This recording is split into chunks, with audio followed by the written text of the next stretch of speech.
Hi! In front of me is XIAOMI 13R, and today I would like to show you how you can turn on and use Clipboard. Begin by opening your device's keyboard and clicking on Clipboard at the top. If you can't see it, tap on those three dots at the top right corner. Look for it over here, and to add it, hold it and drag it to the top. After locating Clipboard, tap on this switcher next to it to activate it.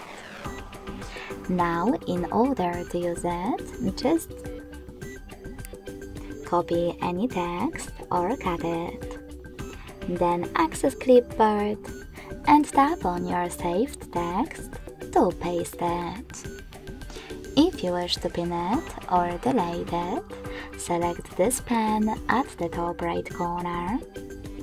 Click on the chosen text and select pin icon to pin it, or bin 1 to delete it.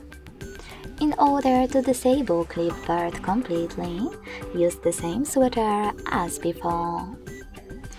Thanks so much for watching. If you enjoyed this video, don't forget to leave a like, comment and subscribe.